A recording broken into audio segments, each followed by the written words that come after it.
They were just 15 hours away from handing me my $1.2 million pension. 15 hours. Instead, at exactly 6 o'clock p.m., my employee badge chirped "Access denied." I didn't lose it, didn't throw anything, just went home, opened my laptop, and triggered something that had cost Heritage Community Bank $650 million in about 3 hours. They thought firing me was the end, had no idea it was just getting started. Name's Scott Harper. I'm 48, and until yesterday I was Chief Risk Officer at Heritage Community Bank here in town. Been there 22 years, my entire career after getting out of the Navy. Not glamorous work, but somebody's got to make sure banks don't blow up the community's money. Should mention I'm ex-Navy. Did my 8 years, got out at 26, and went straight to Heritage. That military training stuck with me. Attention to detail, document everything, stay calm under pressure. Turns out those skills matter more than you'd think in the banking world. The timing of my firing wasn't random. Guy, responsible for keeping the bank safe, gets walked out like a common thief exactly 15 hours before his pension kicks in, after 22 years. That's surgical precision, not coincidence. Need your badge, laptop, and phone, Brad from security said, barely making eye contact. I'd known Brad for 12 years. His kid played baseball with my daughter Sarah in high school. Now he couldn't look at me. Any particular reason? I asked, keeping it simple. No point getting dramatic. HR will contact you with details. Same rehearsed line they probably gave him that morning. I handed over my company stuff without making a scene. As they walked me through the lobby I'd been coming to for over 2 decades, I spotted Danny Rodriguez watching from upstairs. Kid's one of my analysts. His dad served with me before he passed 5 years back. I've been looking out for Danny ever since. Gave him a small nod. Remember what I taught you about keeping records? I thought. Those glass doors shut behind me in 22 years was over just like that. Nice autumn evening, actually, the kind where you notice leaves changing if you're not thinking about other things. But I wasn't thinking about leaves. In the Navy, we had a saying, stay calm, figure out the situation, then do what needs doing. I'd been figuring the situation out for 2 years. Time to do what needed doing. This wasn't some random layoff. The timing was too perfect. Day before my pension vests at 9:00 a.m. tomorrow morning. I knew exactly who was behind it. Jeremiah Walsh, our CEO they brought in 18 months ago to modernize us and get us ready for some private equity buyout. Guy who thinks risk management is old school thinking that slows progress. My phone buzzed with an email. Personal account, since work was already dead. Subject, termination and confidentiality agreement. Skimmed it sitting in my truck. The key part made my blood pressure spike. In exchange for 6 months severance, employee gives up all claims to retirement benefits not yet vested and won't talk to anyone about Heritage business practices, including government agencies. So they weren't just firing me, they were trying to buy my silence. Driving home through neighborhoods where I'd helped Heritage finance half the businesses over the years, I thought about those 2 external drives hidden in my safe. Past 2 years, watching Jeremiah turn our solid community bank into some reckless growth machine, I'd been saving everything, every email, every doctored risk report, every time they ignored my warnings. Wasn't paranoia, was preparation. Somewhere along the way I realized Heritage was becoming something I didn't recognize, something that needed to be stopped. Got home to an empty house. Been living alone since the divorce 3 years ago. Kids are grown, Sarah's finishing college, Michael just started working. That pension wasn't just about me, it was college loans, my mom's medical bills, basic security after putting in my time. Went straight to my home. Office, opened the safe. 2 drives, organized like military files. The story they told was crystal clear. Under Jeremiah's leadership, Heritage had been cooking the books to look good for acquisition. Inflating what we were worth, hiding what we owed. My firing made perfect sense now. I was the last guy inside who might flag this stuff during due diligence. At 9:18 p.m., I filed my whistleblower report with the SEC online. Attached the worst stuff. Fake risk assessments, emails about creative accounting, records of money moving through shell companies. Also documented my convenient firing exactly 15 hours before pension time. Pretty clear retaliation against someone about to blow the whistle. Then I did something that had really hurt. Sent key documents to 5 big institutional investors who'd been sniffing around Heritage for partnerships. These were conservative pension funds, insurance companies, folks with zero tolerance for regulatory problems. Also drafted emails to 3 financial reporters I'd kept in touch with over the years. Didn't send those yet. Those were for later if needed. By midnight, everything was in motion. Took some melatonin and went to bed. Slept better than you'd expect for a guy who just blew up his whole career. Maybe because for the first time in 2 years, I felt like I'd done the right thing. Alarm went off at 6:30. Coffee, normal routine. Then sat at my kitchen table with the laptop to watch the fireworks begin. 7:45 a.m. First signs showed up. Danny texted, "Systems are down. Risk reports won't process. What's happening?" I smiled. In their rush to get rid of me, they forgot I'd built most of our risk management systems. Certain reports needed my electronic approval before going out. With my access killed and nobody assigned my codes, everything was frozen. 8:30 a.m., Heritage stock opened normal on the regional exchange. The fun hadn't started yet. 8:45 a.m., my phone rang. Unknown number. Scott Harper. Scott, it's Jeremiah. Seems like there's been some kind of misunderstanding about yesterday. I didn't say anything. Let him sweat. Your termination wasn't personally approved by me, he went on, panic creeping in. HR mistake. We need you to come in and straighten this out. Can't do it, I said. Got a lawyer meeting at 9:30. Look, we can fix this whole thing. Your pension package. You mean the $1.2 million that kicks in 15 minutes? I cut him off. The one you tried to steal by firing me 15 hours early? Scott, be reasonable here. Been reasonable for 22 years, Jeremiah. Now I'm being legal. Hung up on him. At exactly 9 o'clock a.m., the SEC put out a press release announcing they were investigating Heritage Community Bank for possible securities violations. Same moment my pension should have vested if I still worked there. 9:05 a.m., first domino fell. One of those big institutional investors called Heritage to pull out of acquisition talks. Fiduciary concerns, they said. Corporate speak, for we don't touch anything the SEC's investigating. 9:14 a.m., our local business journal broke the whistleblower story online. Small town news travels fast. 9:19 a.m., some financial blog dug up that Jeremiah had quietly sold his personal Heritage stock the week before. That's when the real panic started. I watched Heritage's stock price on my laptop like it was a slow-motion car crash. Started dropping steady, then faster. By 9:30 a.m., they'd halted trading after an 18% drop. When it reopened at 9:35, the sell-off got worse. Every pension fund, every conservative investor was dumping their shares. By 10 o'clock a.m., we'd lost 26% of our value. About $650 million just gone. 22 years I'd spent keeping that bank stable, and Jeremiah's games wiped out more money in one morning than most folks see in their lifetime. 10:15 a.m., class action lawsuit filed. Shareholders were mad. 11:00 a.m., word got around that Jeremiah had left the building and wasn't answering his phone. Rats jumping off a sinking ship. My phone wouldn't stop buzzing. Reporters, old colleagues, even some board members trying to reach me. I ignored all of them. Already said what I needed to say in my SEC filing. Around 2 o'clock p.m., I figured I should get some fresh air. Took a walk around the neighborhood for the first time in months without thinking about work. Funny how you notice things when your mind's not somewhere else. The maple tree in my front yard had turned this amazing gold color. Been walking past it every day for years, never really saw it. Got an email from the SEC confirming they'd received my report and wanted to schedule a formal interview. Also mentioned potential whistleblower rewards, 10% to 30% of whatever penalties they collect. Could be millions, depending on how deep Heritage's problems went. But honestly, money wasn't why I did it. Got another email right after. This one from Danny.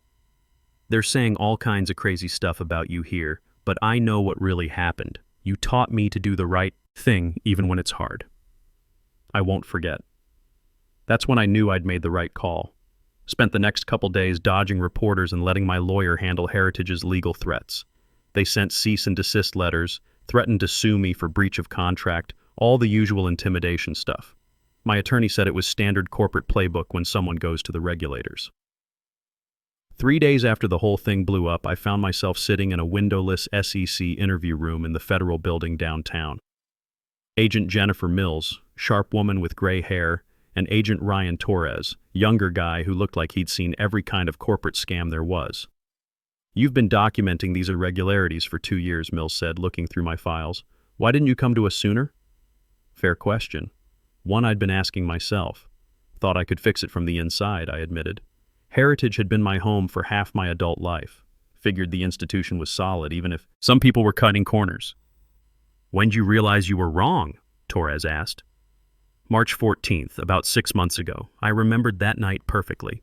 Working late, reviewing some transactions our monitoring system had flagged. Jeremiah was having dinner with the executive team in our conference room. Needed his approval to dig deeper into these trades, so I went to find him. I paused, thinking about walking down that hallway. Conference room door was cracked open. Heard him tell Jeremy Collins, our CFO, Scott's the last roadblock before this acquisition goes through. He's got to go before due diligence starts. That's when you got more systematic about collecting evidence, Mills said.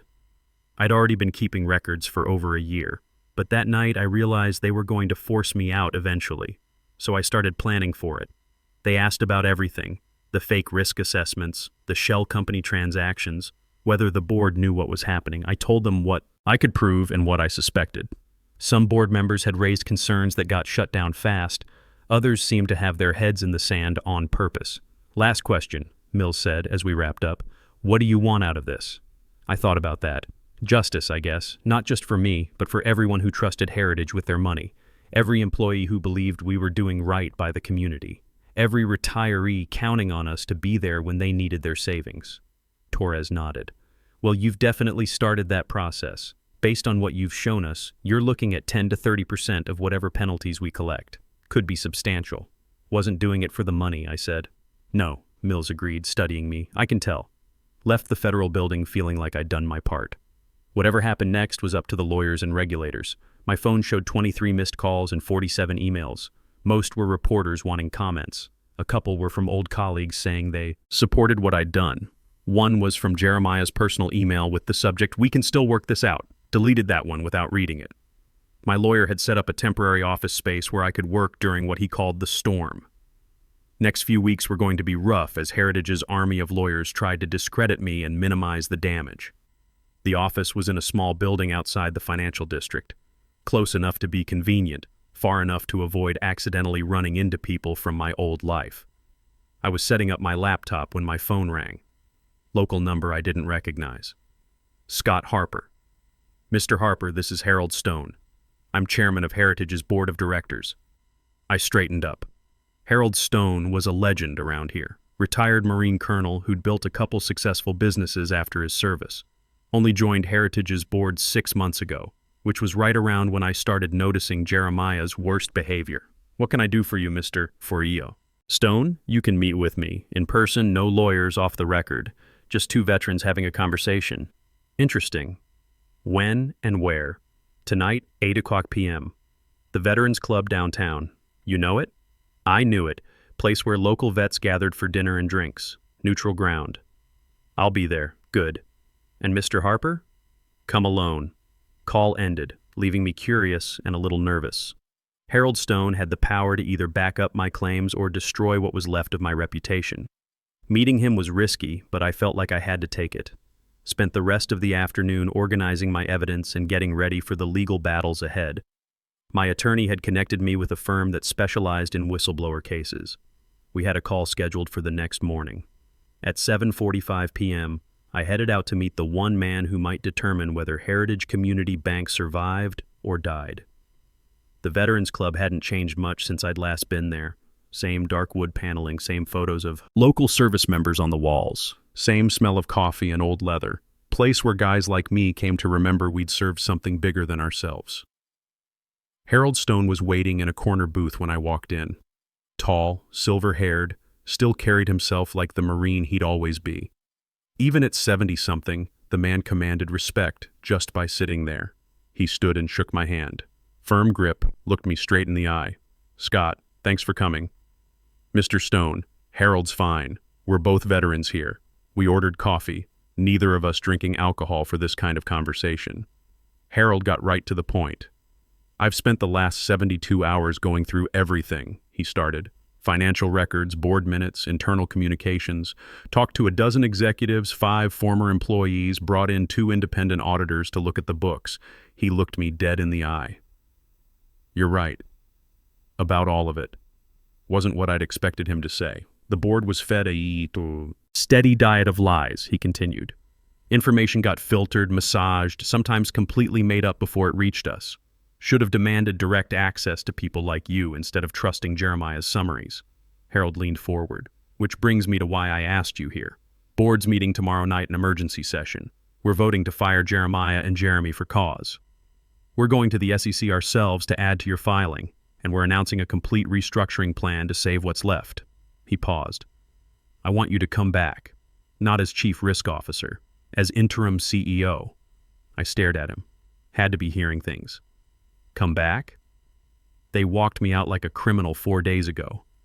Mistake that's going to be publicly corrected, he said firmly. We need you, Scott. Not just because you know where the bodies are buried, though that helps. We need you because you were right when everyone else was wrong or keeping quiet. Harold, I just blew up the company. Stocks down 26%, SEC's crawling all over us. You exposed fraud that was going to come out eventually anyway, he interrupted. Better it comes from us than from federal investigators. Shows we're willing to clean house. I shook my head. I can't just waltz back in there. Filed a whistleblower complaint against my own employer. You did exactly what a chief risk officer should do when internal channels fail, Harold said. Any board worth a damn would see that as proof of integrity, not disloyalty. He leaned back. 6 to 9 months as interim CEO. Full authority to fire anyone who needs firing and rebuild the culture. Your pension vests immediately with interest for the delay. And the board will publicly acknowledge that your whistleblower filing was justified. My head was spinning. The SEC would see this as serious remedial action. Might actually help Heritage survive instead of getting carved up and sold for parts. What if I say no? Then we respect that decision and find someone else to lead the cleanup. Won't be easy, but we'll manage. I thought about the 2,800 people working at Heritage. Most of them had nothing to do with Jeremiah's schemes. They were just folks trying to make a living and serve their community. The bank had been financing local businesses, helping families buy homes, keeping money flowing through our town for over 80 years. I need to think about it, I said. Board meets at 8 tomorrow night. Need your answer by 7 o'clock. We finished our coffee mostly in silence. Harold picked up the check, shook my hand again. Whatever you decide, he said. You've already saved Heritage from something worse. Question now is whether you want to help build what comes next. Drove home thinking about that conversation. Taking the CEO job meant walking back into the fire. Every decision would be scrutinized, every move second-guessed. The next 6 months would be the hardest of my career. But maybe that's exactly where I needed to be. Called Glenn Foster when I got home. He'd been Heritage's general counsel for 15 years before retiring. If anyone could give me straight advice, it was Glenn. You're thinking about going back? He asked after I explained Harold's offer. Crazy, right? Not crazy. Complicated, definitely. Risky, absolutely. But not crazy. He paused. Question is whether you want to spend the next year testifying in court cases or the next year actually fixing what's broken. You trust Harold Stone? Completely. He's got no skin in Jeremiah's games. Only been on the board 6 months. With him as chairman, you'd have the backing you need. We talked for another hour. Glenn's advice was simple. Get everything in writing, every promise and protection, then make the call based on where I could do the most good. That night I sat in my kitchen looking through my old Navy photos. Pictures from my deployment, guys I'd served with, the commissioning ceremony when I made petty officer.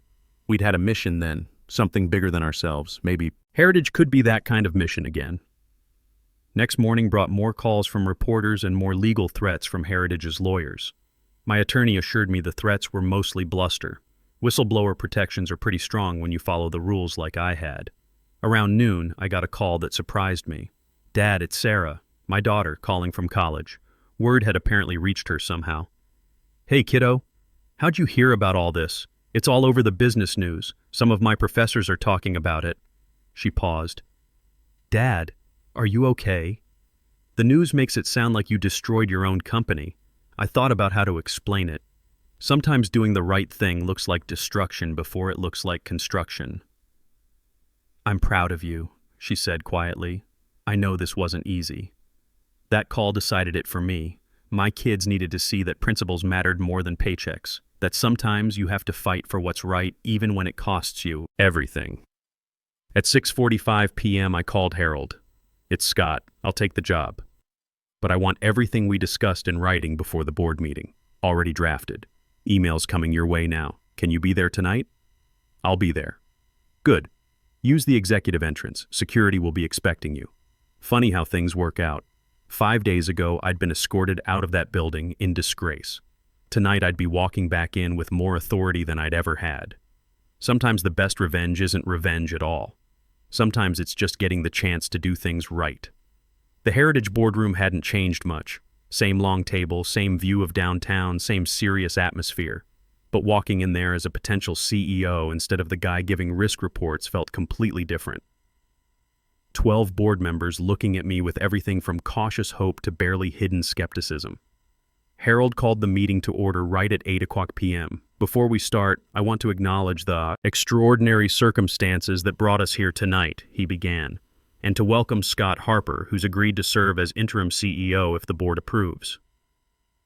A couple members shifted in their seats. Clearly, not everyone had been briefed on this plan. "You want the whistleblower to run the company?" That came from Victor Brennan, venture capitalist who'd been Jeremiah's biggest supporter. "The guy who just cost us hundreds of millions? Jeremiah Walsh's fraud cost us hundreds of millions," Harold shot back. "Scott exposed it after trying every internal channel. We're lucky to have the chance to fix this instead of reading about it in indictments." Victor's face got red, but Harold moved on. 3 items tonight. First, terminating CEO Jeremiah Walsh and CFO Jeremy Collins for cause. Second, appointing Scott as interim CEO. Third, approving our public statement for tomorrow. The termination vote wasn't even close, 10-2. My appointment was tighter, 7-5, but enough to get the job done. "Congratulations, Scott," Harold said as the secretary recorded the votes. "You're now CEO of Heritage Community Bank." Felt surreal hearing those words. "Thanks for the trust. Won't waste time with speeches. We've got work to do. My priorities are simple. Full cooperation with regulators, accountability for anyone who participated in fraud, and protecting the employees and customers who count on us." Spent the next 2 hours hammering out the public statement and SEC filing. By 10:30 p.m., everything was approved for morning release. As the meeting broke up, Harold handed me a new security badge. Executive access, opens everything in the building. I thought about that access denied beep from a week ago. Fast turnaround. Been preparing for different scenarios since your filing went public. This was the best possible outcome. Best? Company's lost 26% of its value, SEC's investigating us. "Yeah, but we're still here," Harold said, "and we've got a shot at becoming something better than we were." That first night back, I stayed until 3:00 a.m. going through files I'd never had access to before. The full scope of Jeremiah's schemes was worse than I'd imagined, but not unfixable. Around midnight, there was a knock on my office door. Danny Rodriguez stood there looking nervous but determined. "Danny, what are you doing here so late? Heard about your appointment. Wanted to give you this." He handed me a flash drive. "After you got fired, they put together a team to go through your files looking for ways to discredit you. I was on that team. This is everything they found, plus notes from meetings about how to spin it against you. Kid had risked his job to get me that information. You know this could have cost you everything." He nodded. "My dad used to say integrity isn't what you do when people are watching. It's what you do when they're not. How'd you feel about a promotion? Need a chief of staff I can trust?" His eyes went wide. "Me? I've only been here 3 years. Sometimes fresh eyes see things the old guard misses." Next morning, I held my first company-wide meeting. Nearly 1,000 employees packed our main auditorium, with others joining by video from branch offices. You could feel the tension in the room. "Morning, everyone," I started, standing in front of the podium instead of behind it. Week ago, I got fired 15 hours before my pension vested after 22 years here. Filed a whistleblower report with the SEC about financial problems I'd been documenting. Yesterday, your board asked me to come back as interim CEO to lead us through this mess. Dead silence in the room. I'm not going to sugarcoat where we are. We're facing investigations, potential fines, lawsuits from shareholders. But Heritage is more than Jeremiah Walsh's schemes. We're 2,800 people who've been serving this community for 80 years. I moved closer to the crowd. Here's what you can expect from me. Complete honesty about our situation. Real accountability for anyone who participated in fraud. Protection for employees who tried to do right. and a commitment to rebuilding heritage the way it should have been all along. Questions? They came at me for over an hour. Job security, the SEC investigation, what happened to specific executives, how this would affect their benefits. I answered everyone straight, admitting when I didn't have complete information but never dodging. Finally, a woman who'd been with Heritage almost as long as I had stood up. Scott, a lot of us believed in this place for decades. How do we trust again after this? I'd been asking myself the same thing.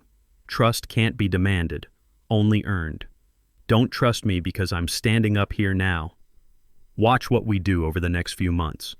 Judge us by our actions and call us out if we fall short. Over the following weeks, Heritage stabilized faster than anyone expected. The stock recovered some ground as investors saw genuine reform efforts.